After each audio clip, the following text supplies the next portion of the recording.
Hello student, स्वागत है आपका एजे क्लासरूम में।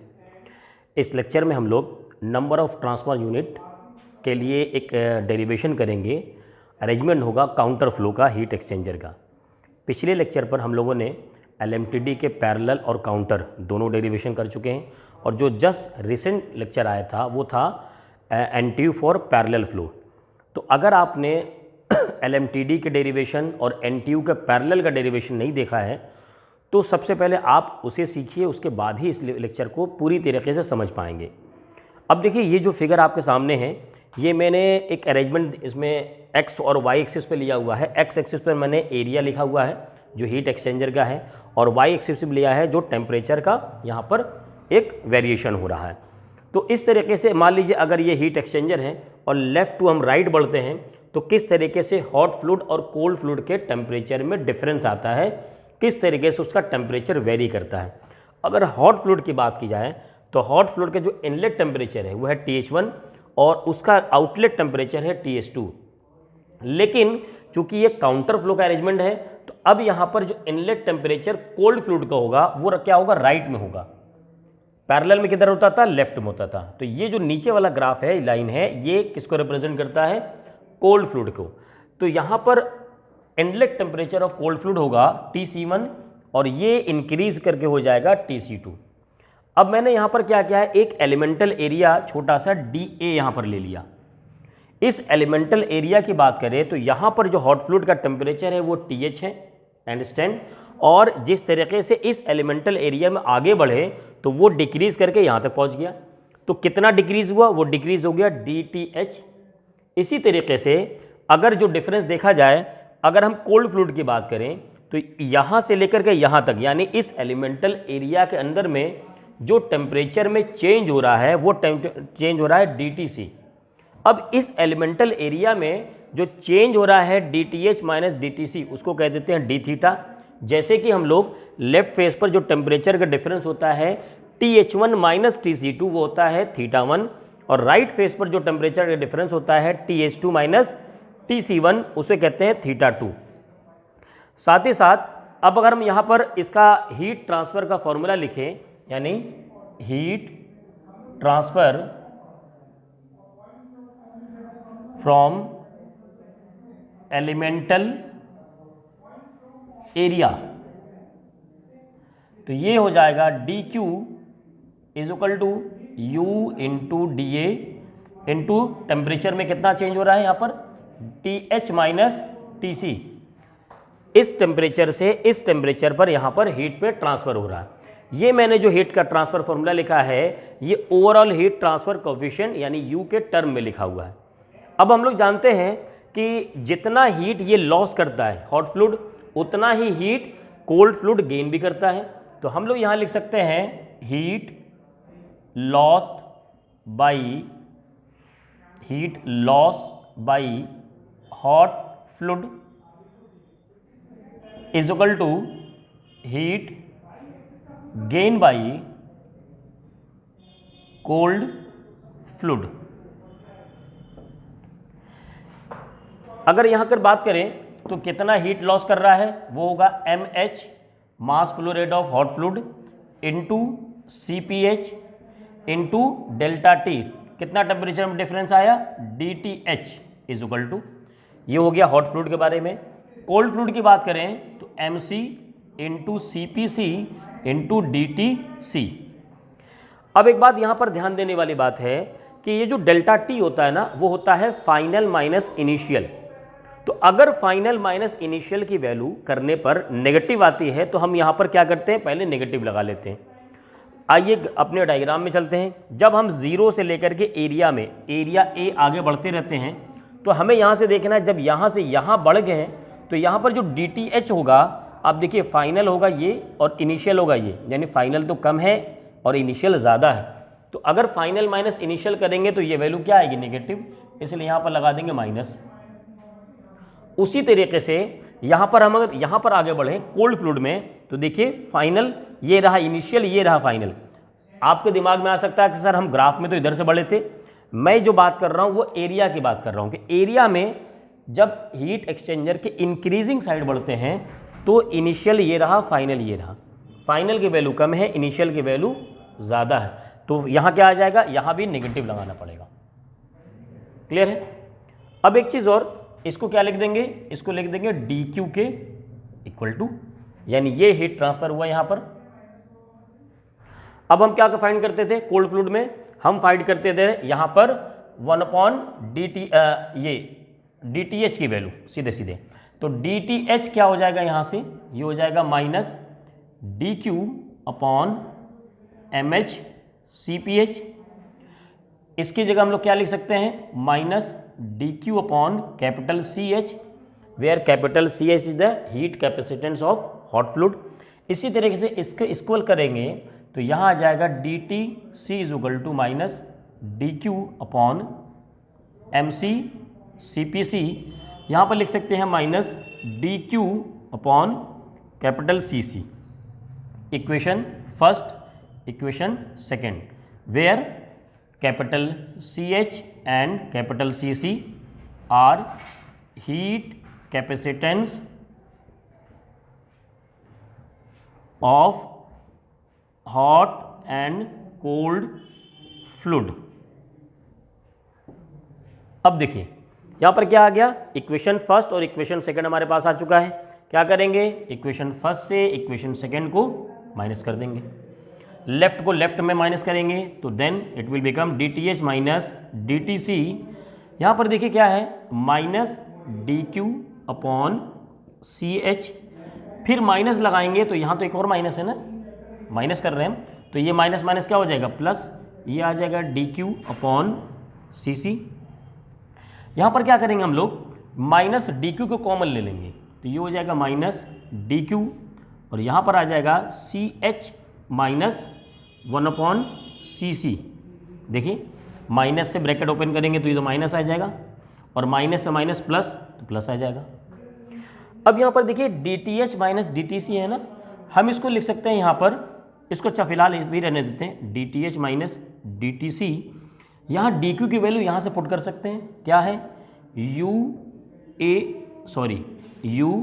इंटू TA, और ये माइनस में है, इंटू TH माइनस TC, और साथ ही में ब्रैकेट में होगा 1/CH माइनस 1/CC। देखिए यहाँ पर क्या करते हैं, हम यहाँ पुट कर सकते हैं d थीटा, यहाँ पर देखिए DTH माइनस DTC वो हो जाएगा d theta is equal to minus UDA into theta in bracket 1/CH minus 1/CC। ये थीटा इसको इधर लेके जाते हैं हम लोग तो ये हो जाएगा d theta theta is equal to minus UDA in bracket 1/CH minus 1/CC। अब आप जानते हैं यहाँ पर हम क्या करते हैं, इंटीग्रेट करते हैं और उसके बाद आगे बढ़ेंगे। चलिए पहले आप लोग नोट कर लीजिए, उसके बाद हम लोग इसको आगे फर्दर प्रोसीड करेंगे। चलिए नेक्स्ट आगे बढ़ते हैं। हमें क्या करना है, इसको इंटीग्रेट करना है, तो हम यहाँ पर क्या करेंगे, इसको इंटीग्रेट कर देंगे दोनों साइड, और ये इंटीग्रेशन का साइन लिमिट होगी 1 से 2, θ1 से θ2, और एरिया कितना पड़ रहा था 0 से a। ग्राफ में देखिए लेफ्ट साइड में एरिया 0 था और जैसे जैसे आगे बढ़ रहे हैं तो एरिया इंक्रीज हो रहा है। इसको इंटीग्रेट करेंगे तो ये हमारे पास आ जाता है ln θ2/θ1 is equal to minus UA in bracket 1/CH minus 1/CC। ठीक है, देखिए यहाँ पर θ2 और θ1 की वैल्यू क्या करेंगे, हम लोग पुट कर देंगे, है ना। तो यहाँ पर जो ln, ये θ1 की वैल्यू, θ2 की वैल्यू क्या थी, θ2 इधर था, ये था TH2 माइनस TC1, तो यहाँ पर हो जाएगा TH2 माइनस TC1 अपॉन इधर लेफ्ट साइड θ1 यानी TH1, आप लोग डायग्राम देख सकते हैं, TH1 माइनस TC2, ये हो गया ln की वैल्यू माइनस UA, और यहाँ से CH कॉमन ले लेंगे बाहर तो ये आ जाएगा CH बाहर, यहाँ क्या बचेगा 1, और यहाँ हो जाएगा CH माइनस CC। अब देखिए क्या कर सकते हैं, मैं ln को जब यहाँ से हटाएंगे ना, ये इधर जाएगा तो ये e के पावर में चला जाएगा, तो यहाँ आ जाएगा TH2 minus TC1 upon TH1 minus TC2। Is equal to ये आ जाएगा एक्सपोनेंशियल में, एक्सपोनेंशियल का मतलब ये ई के पावर में पूरा जा रहा, तो हम इसको ले सकते हैं ई के पावर एक्सपोनेंशियल, तो minus U A upon C H in bracket 1 minus C H in upon C C, bracket close हो जाएगा यहाँ से। ये आ गया इक्वेशन 3, कर देते हैं इसको। अब देखिए हमें क्या करना है, TH2 और TC2 को वैल्यू लेके आना है। कहाँ से? इफेक्टिवनेस के फॉर्मूले से। हम लोग जानते हैं इफेक्टिवनेस का फॉर्मूला होता है Q अपॉन क्यू मैक्स, यानी कि heat transfer upon maximum possible heat transfer. अगर आपको ये समझ में नहीं आ रहा है तो आप पिछला वीडियो लेक्चर देखिए, वहाँ पर हमने जो इफेक्टिवनेस का फॉर्मूला लिखा था ये, वो क्या था, heat transfer by hot fluid और heat transfer by cold fluid, upon में नीचे दोनों का क्या होता है, सी मीन मैक्सिमम टेम्परेचर, यानी हम लिखेंगे MH CPH, यहाँ पर हो जाएगा TH1 minus TH2 upon C mean TH1 minus TC1, और यहाँ हो जाएगा, अच्छा इसकी जगह हम क्या लिख सकते हैं, सीधे सीधे आप कैपिटल CH लिख दीजिए, CH, और यहाँ हो जाएगा कैपिटल CC। यहाँ पर लिख सकते हैं हम TC2 minus TC1, heat gain by cold fluid upon maximum possible heat transfer, यानी यहाँ हो जाएगा C minimum TH1 minus TC1। ये कैसे लिखा जाता है मैंने पिछले लेक्चर में आपको समझाया है, वहाँ पर, वहाँ से आप देख सकते हैं। अब हमें क्या करना है, यहाँ से TH2 की वैल्यू को फाइंड करना है। देखिए कैसे करेंगे, इसके इक्वल करेंगे तो यहाँ से क्रॉस मल्टीप्लाई हो जाएगा। जब ये क्रॉस मल्टीप्लाई हो गया तो CH को नीचे ले जा सकते हैं। तो देखिए मैं आपको एक स्टेप पूरा करके दिखा दे रहा हूँ।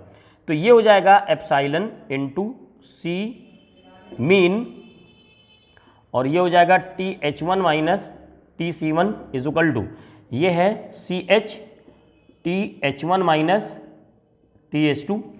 अब देखिए CH को इधर लेके आएंगे तो ये हो जाएगा epsilon C mean TH1 minus TC1 upon capital CH is equal to TH1 minus TH2।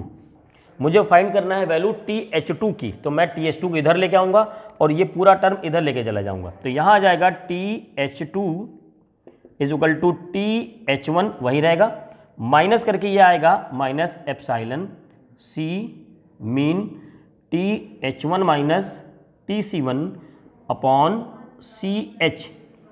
ये वैल्यू कैसे मैंने फाइंड किया, इस पार्ट को इस पार्ट के इक्वल किया, क्रॉस मल्टीप्लाई किया, शिफ्ट किया और TH2 की वैल्यू मैंने फाइंड किया।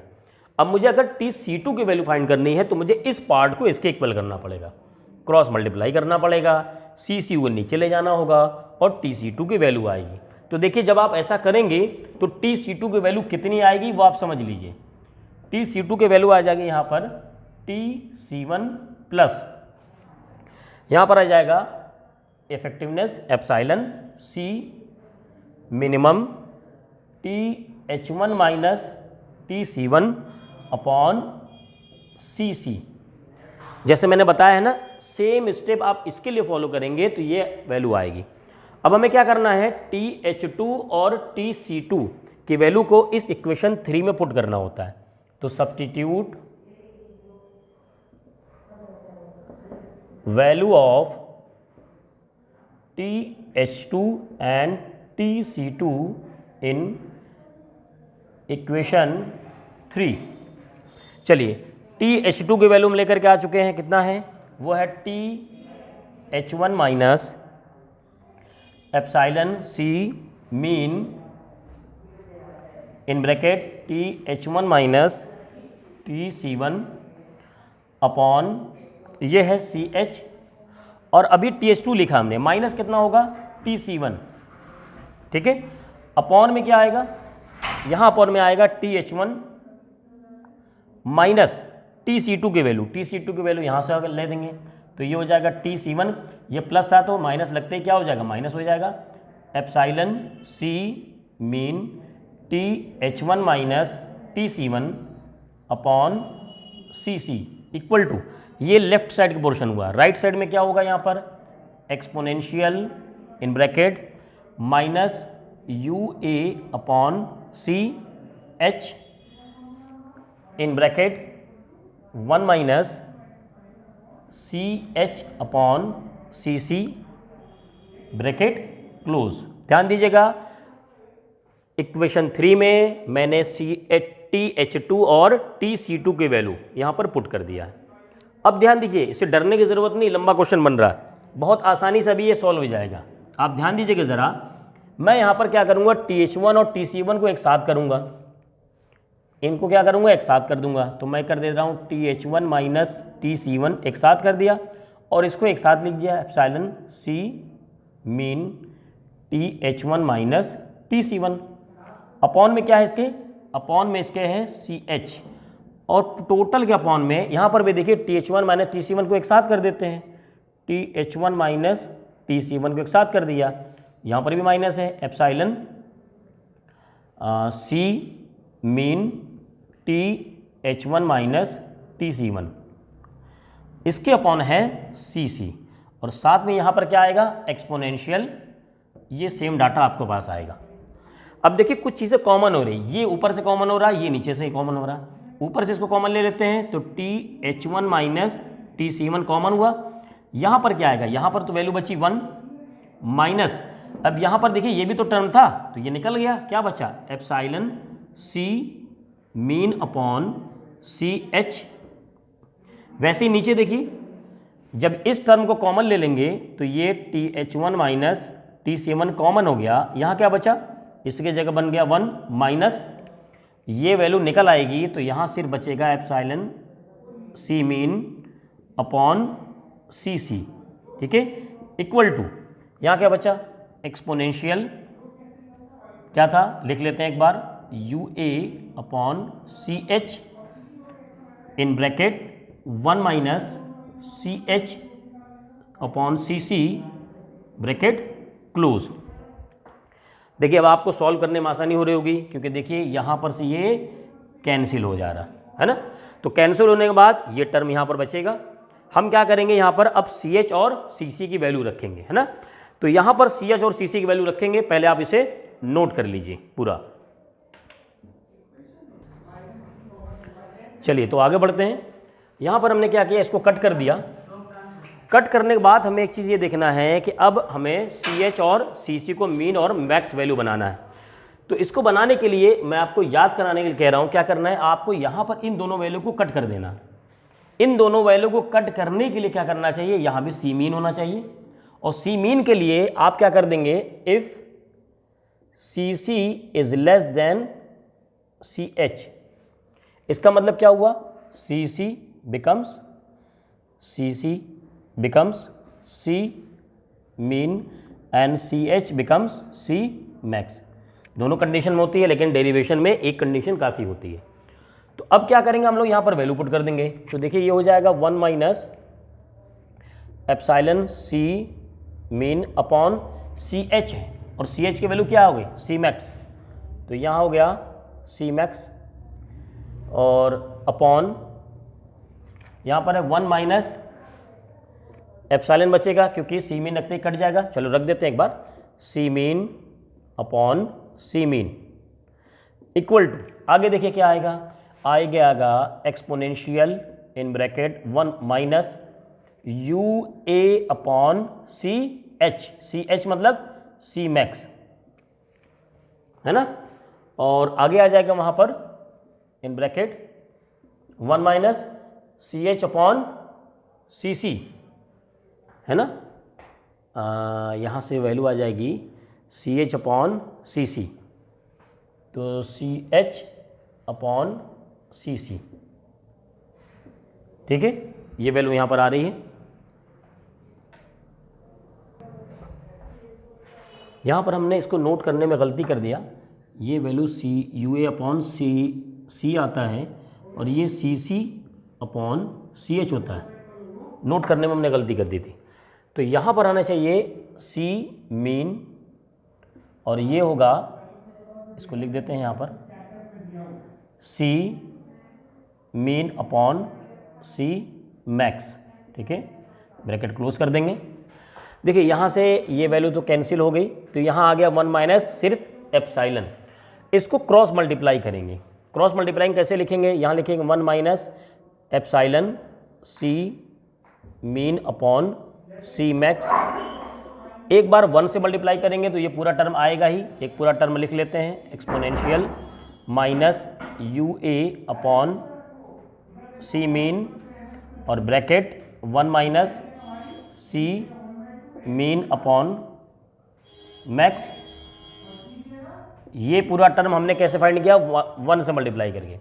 फिर माइनस एप्सिलॉन से मल्टीप्लाई करेंगे तो माइनस लगा देंगे, और माइनस यहाँ पर लगा दिया तो पहले इसकी वैल्यू लिख लेते हैं, exponential minus U A upon C mean in bracket 1 minus C mean upon max bracket closed. अब यहाँ पर हमें इस एप्सिलॉन से मल्टीप्लाई भी करना था, तो यहाँ पर माइनस तो लगा चुके हैं, तो इनटू एप्सिलॉन कर देंगे। समझ में आ गया होगा। एक बार हमने क्रॉस मल्टीप्लाई में 1 से मल्टीप्लाई किया, फिर माइनस एप्सिलॉन से मल्टीप्लाई किया। हमें क्या करना है, एप्सिलॉन की वैल्यू को फाइंड करना। तो जो एप्सिलॉन का टर्म है उन दोनों को एक साथ ले आओ। ये देखो एक एप्सिलॉन का टर्म है, ये दूसरा एप्सिलॉन का टर्म है।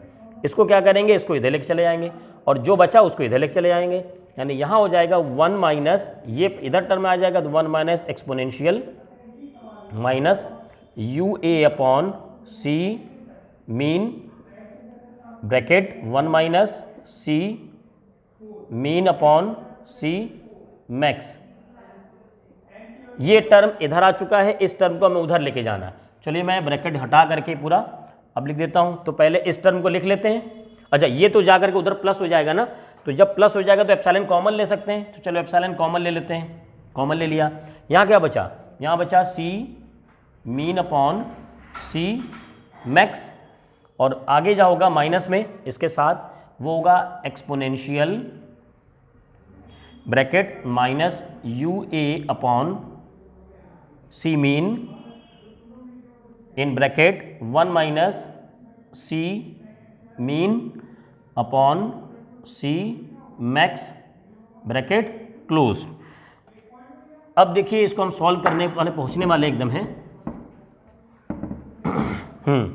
अब हमें इफेक्टिवनेस की वैल्यू कैसे आ सकती है, इफेक्टिवनेस ये रहा, इस पूरे टर्म को ले जाना है, इसके नीचे रख देना है बस। तो यहाँ से इफेक्टिवनेस का फॉर्मूला क्या आ जाएगा, 1 minus exponential minus U A upon U A upon C mean bracket close 1 minus C mean upon C max bracket close. Upon में पूरा इफेक्टिवनेस वाला टर्म आएगा नीचे, जो उसके साथ मल्टीप्लाइड था, वो आ जाएगा C mean upon C max minus exponential minus U A upon C mean in bracket 1 minus C mean upon C max, ठीक है, ब्रैकेट क्लोज। अब आप जानते हैं हम क्या करते हैं, हमें पता है U A upon C mean को क्या कहते हैं, यहाँ पर कहते हैं U A upon C mean. क्या होता है ये होता है NTU, है ना, और साथ ही साथ सी मीन अपॉन सी मैक्स ये होता है कैपेसिटेंस R वैल्यू। तो ये वैल्यू क्या करनी है, इसमें पुट कर देनी है, हमें डिजायर्ड फॉर्मूला मिल जाएगा। क्या फॉर्मूला मिलेगा, effectiveness epsilon is equal to 1 minus exponential minus NTU, सीधे सीधे माइनस NTU, फिर ब्रैकेट में 1 minus R bracket closed upon, इसकी जगह आ जाएगा R minus exponential in bracket minus NTU, और फिर ब्रैकेट में 1 माइनस R ब्रैकेट क्लोज। ये है डिजायर्ड फॉर्मूला, ये है डिजायर्ड फॉर्मूला। किसी किसी बुक में एक आध दो स्टेप और सॉल्व करके लिखा गया है, लेकिन यहाँ तक अगर आप डेरिवेशन कर दे रहे हैं तो फुल मार्क्स गारंटेड मिल जाएंगे। साथ ही साथ न्यूमेरिकल सॉल्व करने में भी आप इस टाइप के फॉर्मूले को यूज़ कीजिए, या इसके एक स्टेप बाद जो फॉर्मूला आता है उसको यूज़ कर लीजिए, दोनों से आंसर सेम आएगा। एक चीज़ और मैं आपको बताना चाहता हूँ, तो जब आप न्यूमेरिकल सॉल्व कीजिए और वहाँ पर कहीं कंडेंसर आ जाए, कंडेंसर कैसे पता चलेगा, पता चला कि जो हॉट फ्लूइड है, जो हीट लॉस करने के बाद भी स्टार्टिंग टेम्परेचर 100 डिग्री है और लास्ट में टेम्परेचर भी फिर भी 100 बना हुआ है, इसका मतलब वो कंडेंसर हो रहा है, क्योंकि लेटेंट हीट एक्सट्रैक्ट करने के बावजूद वो अपना टेम्परेचर सेम बनाए हुए, इसका मतलब कंडेंसिंग हो रही है। तो कंडेंसिंग के लिए हम क्या करते हैं, आर की वैल्यू वहाँ पर 1 ले लेते हैं, है ना। तो ये टर्म क्या हो जाता है, वहाँ पर 0 हो जाता है। ठीक है, चलिए इसको नोट कर लीजिए आप लोग पूरा।